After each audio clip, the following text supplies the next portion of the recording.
Wife cheated with her gym trainer, demanded half of everything in our divorce. But she didn't know my dad secretly owned our house and savings. I never thought I'd be posting here, but here I am. I'm a 35-year-old accountant, been working at a local firm for almost 10 years now. I've always been a pretty practical guy, level-headed and all that, and I guess that's why I'm able to stay calm through all of this. Anyway, I'm married to Kathy, who's 33. We've been together for around 5 years, but married for 2. No kids, which looking back now, is probably a blessing. Kathy hasn't worked since we got married. She used to be in marketing, but after we tied the knot, she wanted to take a break and focus on us. I didn't mind. I make enough to support both of us, and they figured it was temporary. We've got a house, a decent savings account, nothing extravagant, but enough to be comfortable. Kathy's been home most of the time, but lately things started to change. It's hard to pinpoint exactly when I noticed it, but Kathy began acting distant. She'd stay out longer when she went out with friends or to the gym. She stopped being affectionate and would get defensive when I asked what was going on. At first I chalked it up to stress or just a rough patch in the marriage. But as the weeks went on, I couldn't shake the feeling that something was off. And boy was I right. One evening, while Kathy was in the shower, her phone buzzed with the message, and out of pure reflex, I glanced over at it. It was from a guy named Derek. I didn't think much of it at first, but something about the way the message was worded felt off. "Can't wait to see you tomorrow, babe," it read.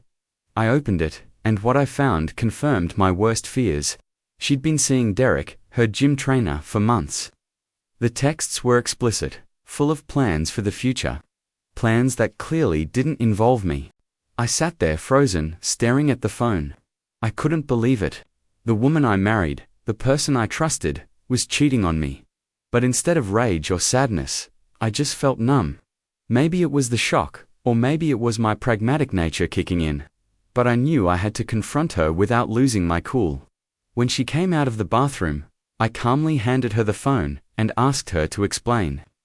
At first, she tried to deny it, saying it was nothing, just a joke. But when I read some of the texts back to her, she realized it was no point in lying. "I want a divorce," she said, with no sign of remorse, no apology, no guilt, nothing. Just a cold, detached statement. She admitted she'd been seeing Derek for a while, and that she wasn't happy in our marriage anymore. She didn't bother to sugarcoat it. She was leaving me for him. But what really threw me was her next move.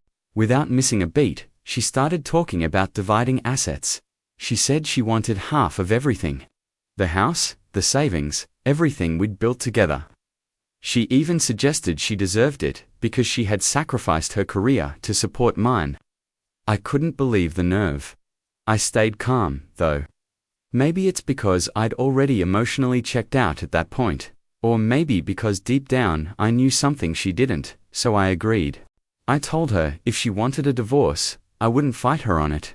She could have half of what she thought I had. She looked surprised, probably expecting a fight, or some sort of emotional breakdown, but I wasn't about to give her that satisfaction.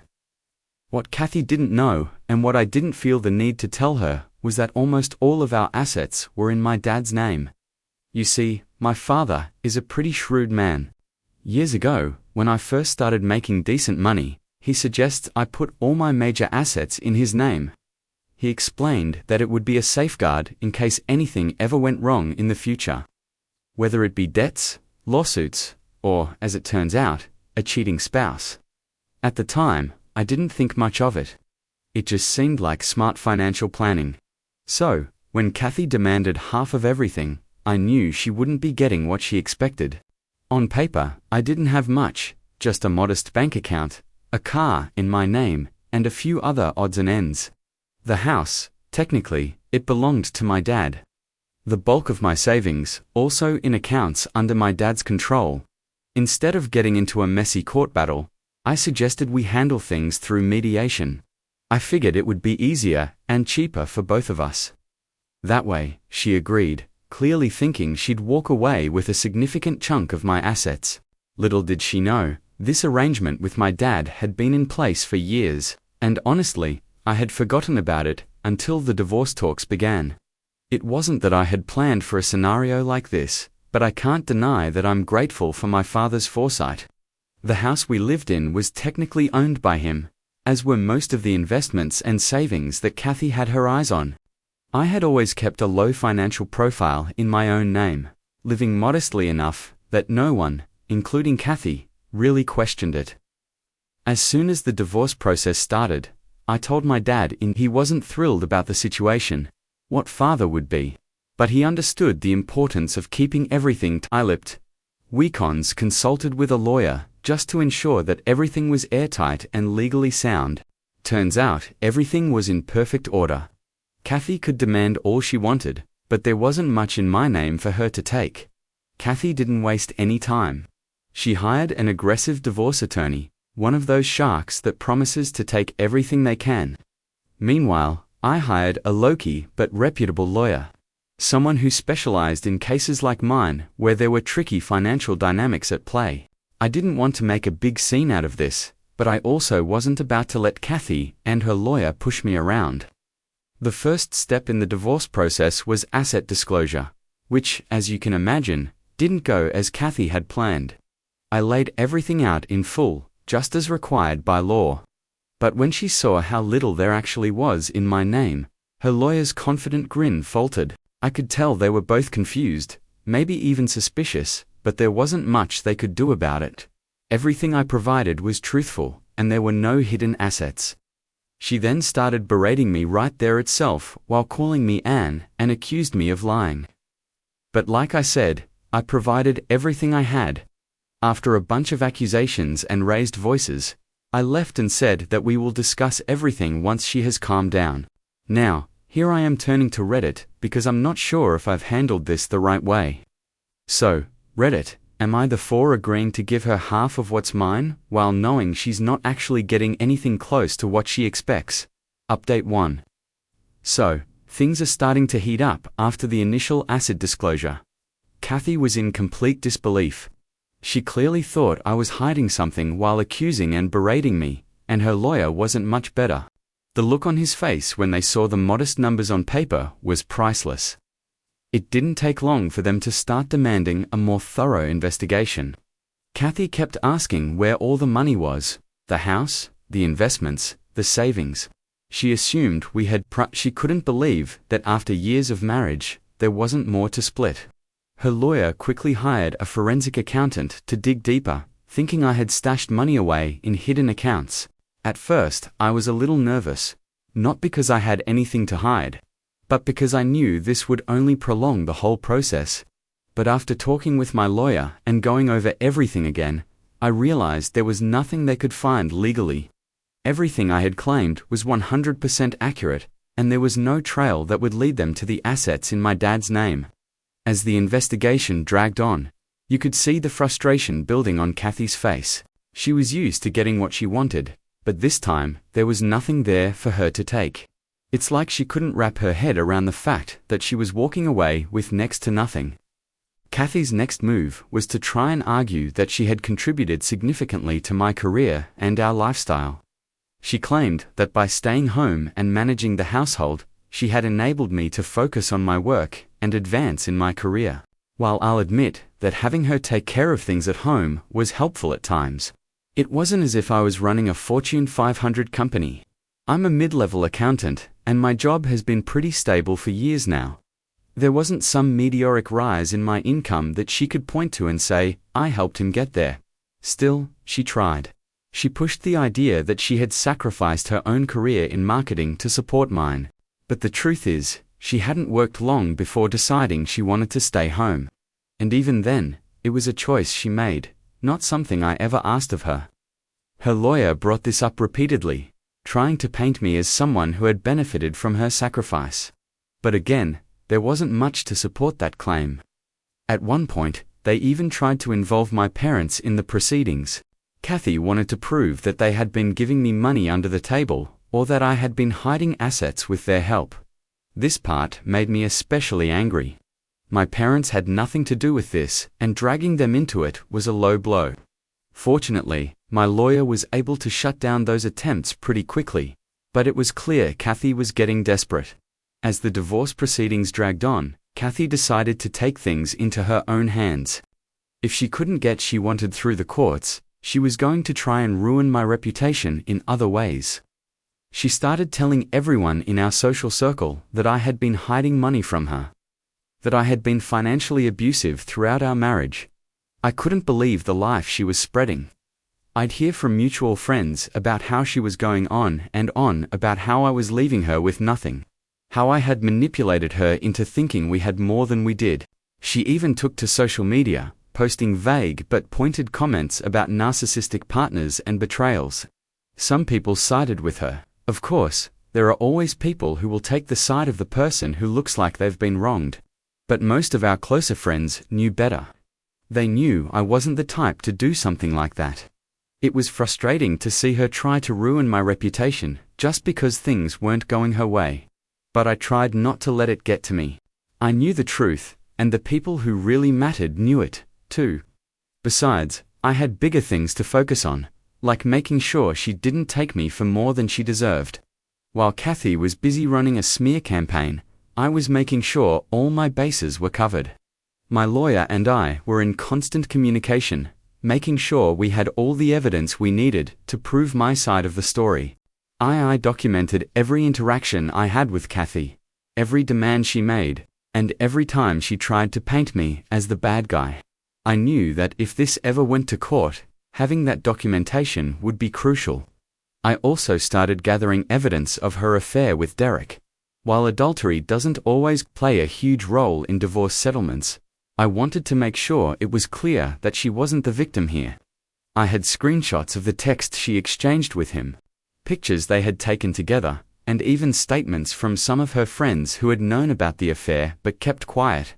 It wasn't that I wanted to humiliate her, I just wanted the truth to come out. On top of that, I started preparing for the inevitable fallout.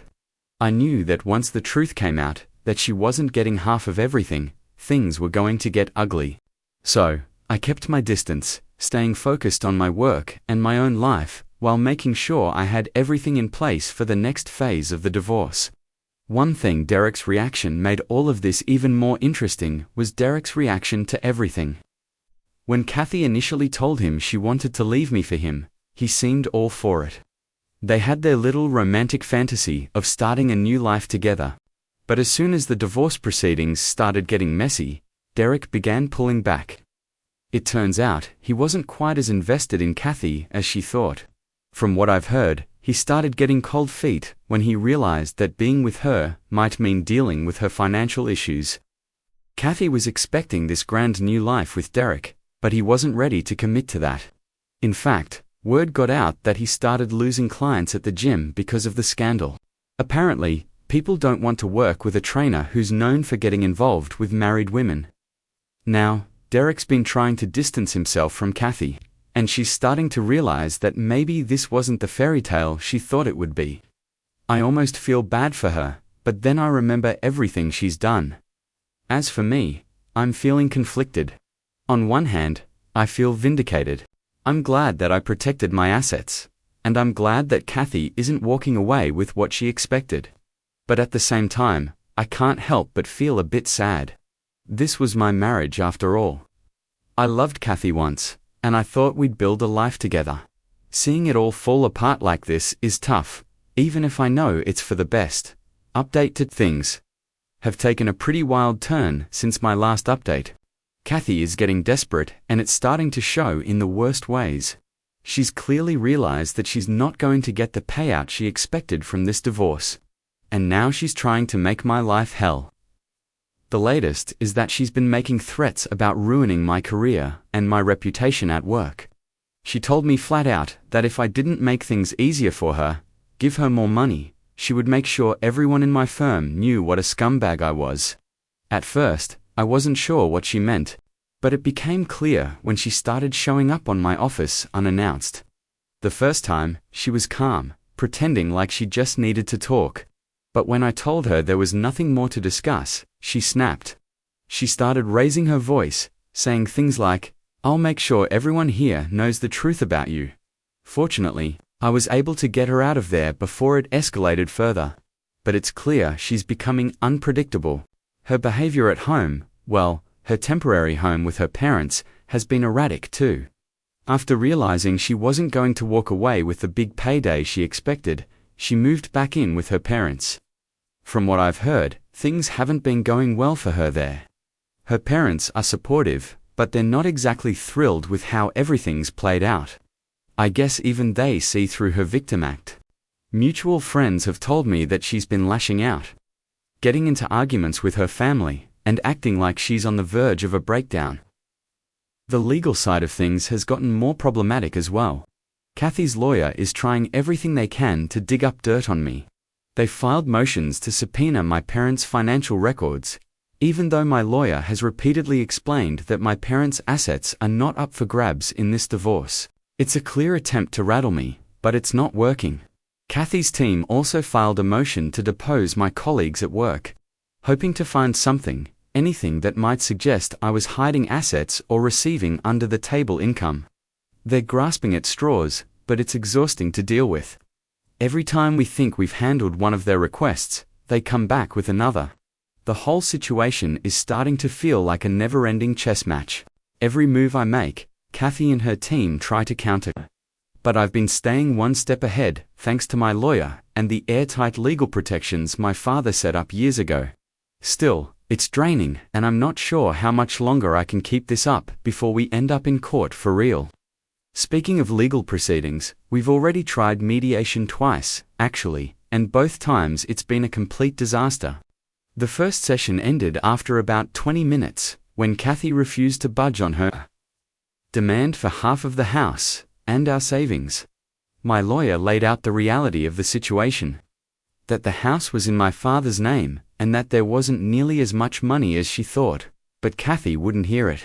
She stormed out, accusing me of lying, and saying that the mediator was biased against her. The second attempt wasn't much better. This time, Kathy showed up with a list of completely unrealistic demands. She wanted full ownership of the house, half of all our savings, even though they barely exist, and alimony for at least 5 years. When my lawyer calmly explained again that she wasn't entitled to any of that, Kathy lost it. She started yelling about how she had sacrificed everything for me, and how I was leaving her with nothing. I sat there trying to stay calm, but inside I was fuming. She was the one who cheated. She was the one who wanted the divorce, and now she's acting like I'm the one ruining her life. It's unbelievable. After that session, it became clear that this divorce is heading for court, whether I like it or not. On top of that, Kathy's been borrowing money from her family and friends to cover her legal fees. She clearly didn't expect the divorce to drag on this long, and now she's running out of funds. I'm not exactly sure how she plans to keep paying her aggressive lawyer, but that's not my problem. The more desperate she gets, the more erratic her behavior becomes. Mutual friends have told me she's been spending most of her time at home venting to anyone who will listen about how I've ruined her life.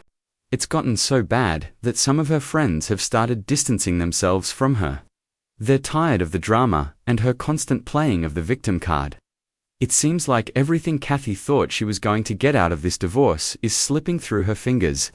Through all of this, I've been doing my best to stay calm and handle things strategically. Every time Kathy makes a new accusation or demand, I counter it with evidence. Every financial document they request, I provide because I have nothing to hide. My lawyer has been great about making sure we're following the law to the letter, which is more than I can say for Kathy's team. I've also been working to protect my parents' privacy. Kathy's attempts to drag them into this mess are infuriating. But fortunately, there are legal protections in place to keep her from accessing their financial records. Still, the fact that she's even trying shows just how desperate she is. It's like she thinks if she digs deep enough, she'll find some hidden treasure that I've been keeping from her. But there's nothing to find. Update 3. The day of the court hearing finally arrived, and to say the tension was high would be an understatement. Kathy was the first to testify, and she came out swinging. She made it clear that she believed I'd been hiding assets from her all along. She accused me of manipulating our finances, hiding money in secret accounts, and lying to her about how much we really had. She was emotional, painting herself as the victim who had been left with nothing after sacrificing her career to support mine. She was sobbing on the stand at one point, talking about how she had trusted me with everything, only to be blindsided by the divorce and my supposed financial trickery. But then came the real kicker.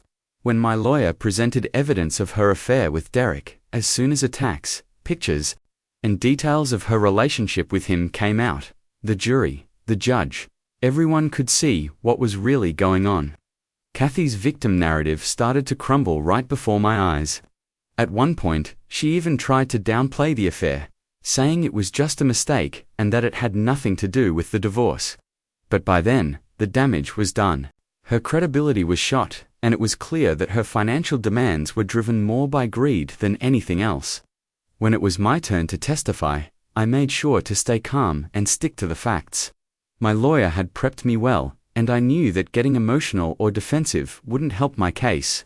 I went over everything: how my assets had been structured in my father's name for years, how I had provided full financial disclosures, and how I had tried to handle the divorce amicably through mediation.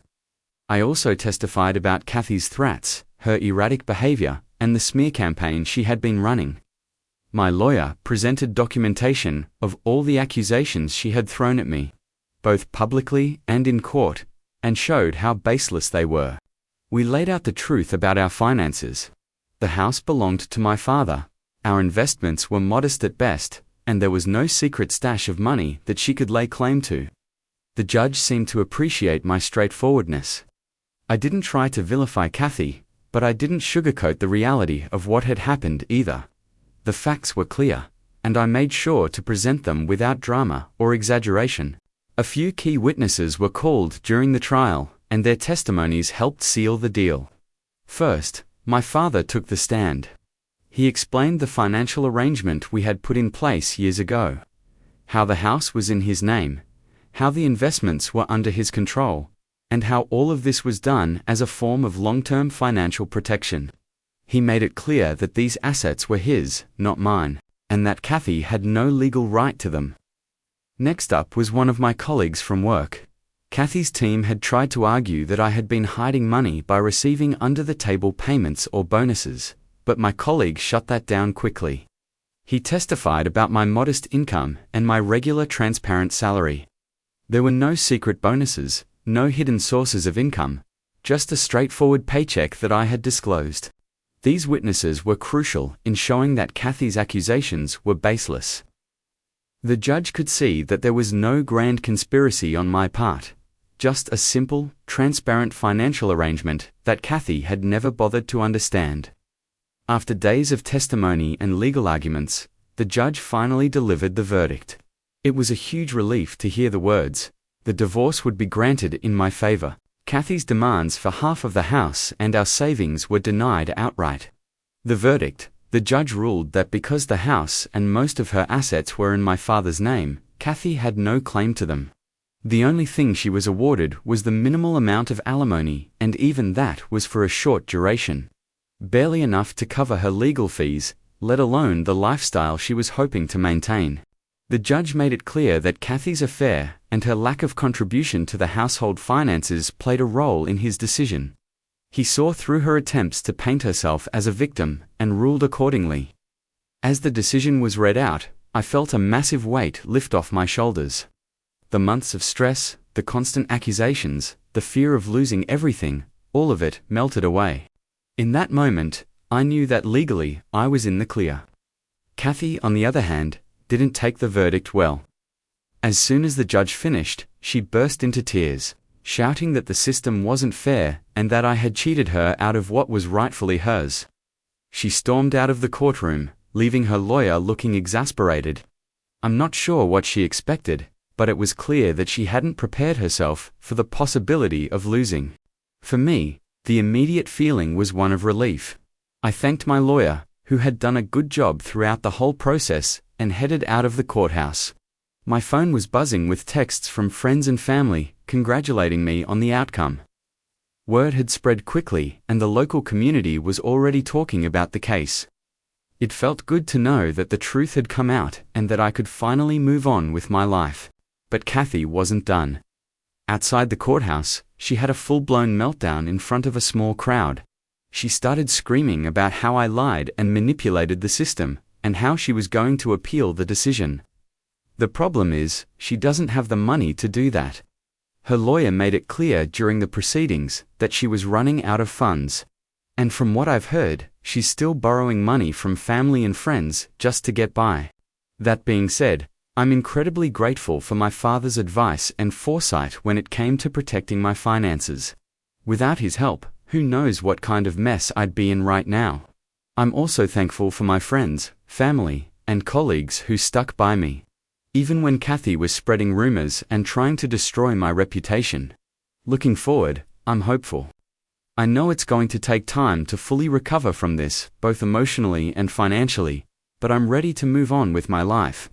I've learned some valuable lessons from all of this, and I won't be making the same mistakes again. For now, I'm just focusing on getting back to a sense of normality and enjoying the peace that comes with having this chapter finally closed. Thank you for watching. Please like and subscribe to my YouTube channel.